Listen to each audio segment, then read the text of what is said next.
O rumor começou a circular do jeito que boato bom de futebol sempre nasce. De canto em canto, em recorte de vídeo, em frase solta, em postagem atravessada que alguém jura que foi exatamente isso que ele disse.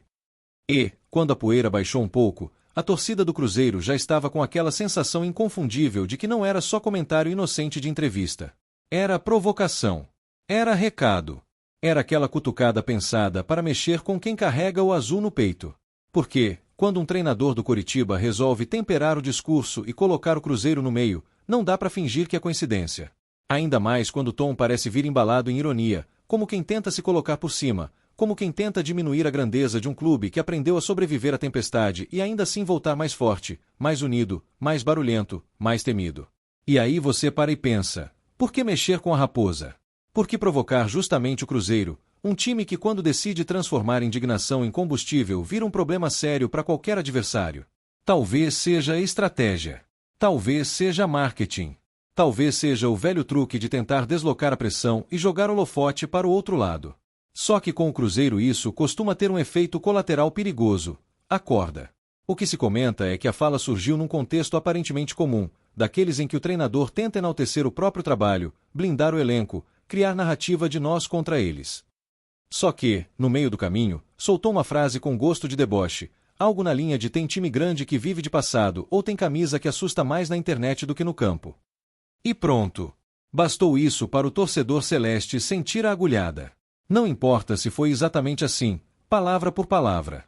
No futebol, intenção pesa tanto quanto a letra. E a intenção, pelo que o rumor sugere, foi clara: cutucar o Cruzeiro para medir reação, para tentar minar respeito, para fazer o adversário entrar no jogo emocional antes mesmo de a bola rolar. E é aí que mora o perigo para quem provoca. O Cruzeiro tem história. Mas não é só história de troféu e foto antiga, não. É história de resposta. É história de superação. É história de time que já ouviu piada demais, já apanhou demais, já foi subestimado demais, e aprendeu a devolver tudo em forma de desempenho quando encontra a faísca certa. Tem gente que acha que provocação desestabiliza. Às vezes desestabiliza mesmo, quando pega um grupo frágil, um elenco dividido, uma torcida desconectada. Só que o Cruzeiro, quando sente cheiro de desrespeito, costuma fazer o contrário: fecha, junta, endurece, vira bloco, vira corrente. E, quando vira corrente, o adversário percebe que mexeu com algo maior do que uma escalação. A torcida do Cruzeiro não é do tipo que engole seco. A nação azul é barulho, é cobrança, é paixão, é faro apurado para distinguir crítica de provocação. E o que parece ter acontecido foi exatamente isso. O torcedor ouviu o rumor e traduziu na hora como afronta. E quando a palavra afronta aparece, muda tudo. A semana muda. O clima muda. O jeito de comentar o jogo muda. O que antes era apenas mais uma partida vira jogo de resposta. Vira jogo para mostrar. Vira jogo para colocar respeito. É engraçado como alguns treinadores tentam se vender como estrategistas frios, como mestres do xadrez, mas escorregam justamente no elemento mais básico: respeito pela grandeza do adversário. Porque grandeza não é só fase. Grandeza não é só tabela. Grandeza é peso cultural, é torcida, é camisa, é legado, é pressão natural que existe só de você olhar o escudo. E quando o treinador do Coritiba entra nessa de diminuir, ele também coloca o próprio time numa armadilha. Porque ele cria um compromisso com a provocação. Ele obriga o elenco dele a sustentar o discurso no campo. E sustentar discurso é sempre mais difícil do que falar. O rumor, do jeito que corre, sugere que a fala teve endereço certo. Não foi futebol brasileiro em geral. Não foi adversários em geral. Foi o Cruzeiro. Foi o tipo de frase que, mesmo sem citar nome, todo mundo sabe de quem está falando. E esse é o detalhe que faz o torcedor ficar ainda mais irritado. A provocação disfarçada, a indireta que tenta parecer neutra, mas chega como dardo. E aí começam as especulações em cascata. Tem gente dizendo que foi tudo calculado, para desviar a atenção de problemas internos no Coritiba.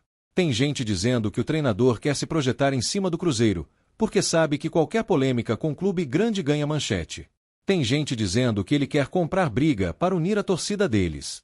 E tem gente dizendo que foi só uma frase mal colocada, que virou tempestade por causa do barulho das redes. Só que, no futebol, tempestade também é parte do jogo. E quem escolhe falar precisa saber o tamanho do vento que pode levantar. Ainda mais quando o assunto é o Cruzeiro, Um clube que carrega milhões de olhos e ouvidos atentos, esperando qualquer sinal de desrespeito para transformar em motivação. Se foi marketing, funcionou para chamar atenção. Mas pode ter sido um tiro no pé. Porque a tensão, contra o Cruzeiro, costuma vir acompanhada de cobrança. E cobrança, quando é para responder provocação, vira combustível de estádio cheio, de arquibancada pulsando, de jogador correndo por dois.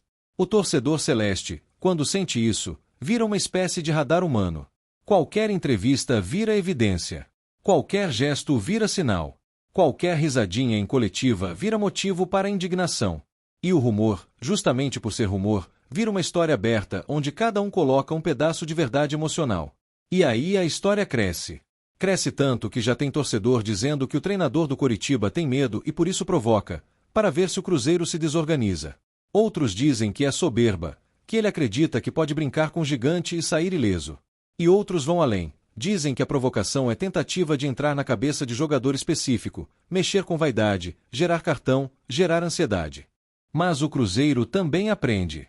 Aprende com pancada, aprende com queda, aprende com crítica, aprende com silêncio. E, quando o Cruzeiro aprende, o time passa a responder com maturidade, com postura. A resposta mais humilhante para quem provoca nem sempre é briga. Às vezes é o jogo sério, a vitória limpa, a comemoração contida que diz tudo sem precisar de frase. Só que não dá para negar, existe um sabor especial em calar provocador. Existe um prazer que só torcedor entende quando o rival fala demais e depois a bola desmente. É o tipo de momento que fica na memória. É o tipo de jogo que vira história contada no bar, na família, no grupo de amigos, repetida com sorriso. Se essa provocação realmente aconteceu do jeito que o rumor pinta, ela já cumpriu um papel, acendeu o orgulho celeste.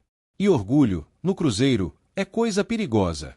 Porque o torcedor não aceita que tratem o clube como qualquer coisa. O Cruzeiro pode estar em reconstrução, pode estar se ajustando, pode estar buscando regularidade, mas não perde a essência de grande. E o elenco sente. Sente porque a arquibancada cobra. Sente porque a imprensa pergunta. Sente porque a atmosfera fica diferente. É como se a semana ganhasse uma energia de decisão, mesmo que o calendário diga que é só mais uma rodada. Para o torcedor, deixa de ser só rodada e vira prova. Dentro do clube, você imagina a conversa de bastidor. Aquelas frases de vestiário que não saem em lugar nenhum, mas existem. A comissão técnica lembrando que provocação é armadilha. Os líderes do elenco pedindo cabeça fria. E, ao mesmo tempo, todo mundo com aquela vontade de responder do jeito mais cruel possível, jogando bola. O Cruzeiro não precisa gritar para ser grande. Mas, se provocam, a resposta costuma vir com intensidade. O time entra com pegada.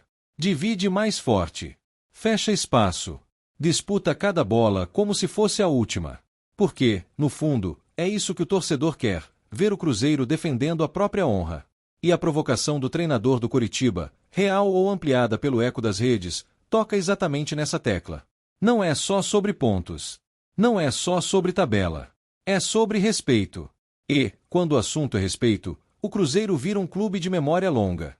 Tem gente que vai dizer que isso é exagero. Que é só futebol. Que é só frase. Só que futebol é feito de símbolo. E frase, no futebol, vira símbolo em questão de minutos. O treinador pode até tentar depois dar uma recuada, dizer que não falou do Cruzeiro, que foi mal interpretado, que respeita todo mundo. Mas a frase já foi colada na parede da torcida. E aí, mesmo que ele tente voltar atrás, a sensação de provocação permanece. Porque a torcida não esquece fácil quando sente que alguém tentou diminuir o que ela ama. É como se mexesse com família. E mexer com família, para cruzeirense, é mexer com identidade. O mais interessante é que esse tipo de rumor coloca o Cruzeiro numa posição de poder simbólico. Porque o treinador do Coritiba, ao citar ou insinuar, reconhece a relevância do Cruzeiro. Ninguém provoca quem não importa. Ninguém mira o microfone em direção a quem não dá audiência. Então, por trás do deboche, existe um reconhecimento: o Cruzeiro pesa. E quando o Cruzeiro pesa, o adversário precisa estar pronto. Precisa estar pronto para o Mineirão pulsando, para a torcida transformando cada dividida em final, para o ambiente que encurta o campo, que aumenta a pressão, que faz o jogo virar teste emocional. E não é só estádio. É o debate. É a semana inteira de conversa. É a narrativa que gruda. É o vamos mostrar que se espalha. É aquele espírito de resposta que faz o torcedor acordar diferente no dia do jogo. Se o treinador do Coritiba queria entrar na mente do Cruzeiro, talvez ele tenha conseguido o contrário, colocou o Cruzeiro na mente dele mesmo. Porque agora tudo o que ele falar será medido. Qualquer gesto será interpretado. E ele vai carregar uma cobrança extra, provar que não falou da boca para fora. O futebol é cruel com quem cria palco e depois não entrega show. E provocação é criação de palco. É chamar holofote. É pedir para virar personagem do roteiro. Só que, quando você vira personagem, você também vira alvo. No lado celeste, o torcedor começa a imaginar resposta em campo como se fosse filme. Aquele momento em que o Cruzeiro abre o placar, corre para a torcida, aponta para o escudo, e o silêncio bate do outro lado. Aquele momento em que o Cruzeiro controla o jogo, não dá chance, e a provocação vira pó. E, para o Cruzeiro, isso é mais do que fantasia. É método. Porque o clube tem tradição de se agigantar em contexto de provocação. De transformar qualquer tentativa de menosprezo em energia competitiva. É como se o Cruzeiro dissesse, sem palavras, se é para falar, fala. A gente responde jogando. Claro que o torcedor também sabe que futebol não é mágica. Não é porque alguém provocou que a bola vai entrar sozinha. Mas muda a mentalidade. Muda a entrega. Muda o foco. E foco, num jogo equilibrado, decide. O rumor também alimenta aquela velha rivalidade de discursos. O time que tenta se vender como humilde trabalhador contra o clube grande que tem obrigação. Só que o Cruzeiro já aprendeu a lidar com esse rótulo. Já foi chamado de tudo. Já foi cobrado como se não pudesse errar. E, ainda assim, segue em pé. E sabe o que mais incomoda provocador?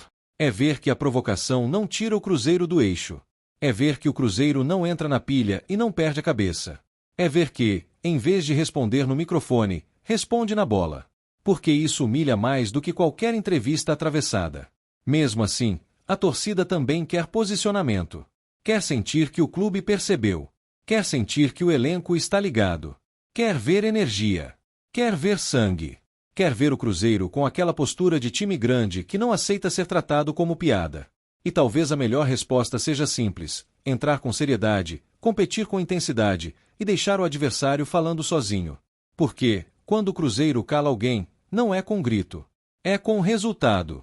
O rumor de que houve provocação, no fundo, vira um teste de maturidade para todo mundo. Para o treinador do Coritiba, que precisa lidar com repercussão. Para o elenco dele, que agora está pressionado a sustentar o tom. Para o Cruzeiro, que precisa usar isso como motivação sem virar ansiedade. Para a torcida, que precisa transformar indignação em apoio, não em nervosismo. E o Cruzeiro tem uma vantagem nesse tipo de cenário: a torcida sabe criar atmosfera. Sabe empurrar. Sabe transformar jogo comum em noite grande. Sabe fazer o adversário sentir o peso do que falou antes. Se o treinador do Coritiba realmente quis provocar, ele agora tem o que queria: atenção. Só que a tensão vem com consequência. E a consequência pode ser enfrentar um Cruzeiro mais ligado, mais concentrado, mais agressivo no bom sentido, mais disposto a mostrar serviço. Porque a raposa é assim: quando duvidam, ela morde. Quando provocam, ela cresce. Quando tentam diminuir, ela lembra quem é. E quem conhece o Cruzeiro sabe que isso não é frase bonita. É comportamento histórico. É por isso que esse rumor ganha força tão rápido. Ele encaixa numa narrativa que o torcedor entende, a de que sempre tem alguém tentando tirar o Cruzeiro do caminho, minimizar, cutucar, testar limites. E o Cruzeiro sempre encontra um jeito de responder. E a resposta que o cruzeirense quer é uma só: dentro de campo. Bola no chão, raça na disputa, inteligência no posicionamento, e aquela fome de vitória que aparece quando alguém tenta brincar com a grandeza do clube. No fim das contas, pode ser que essa história toda seja só uma frase fora de contexto, uma interpretação exagerada, um corte de vídeo maldoso. Pode ser. Mas o futebol vive disso também, do sentimento. E, se o sentimento da torcida é de provocação, a energia já está criada. E energia criada, quando cai nas mãos certas, vira impulso. Vira combustível. Vira jogo grande. Vira noite de Cruzeiro. Daquelas em que o time entra como se estivesse defendendo não só 3 pontos, mas a própria honra do escudo. Então que falem. Que provoquem. Que tentem. O Cruzeiro não precisa pedir licença para ser grande. O Cruzeiro só precisa fazer o que sempre fez quando alguém tenta diminuir: responder com futebol, com atitude, com camisa pesada e com torcida gigante. E se você também acha que provocação com Cruzeiro tem resposta, deixa seu apoio aí, se inscreva no canal, curta o vídeo e acompanhe porque aqui a gente vive o Cruzeiro com paixão, com verdade e com aquele orgulho azul que não abaixa a cabeça para ninguém.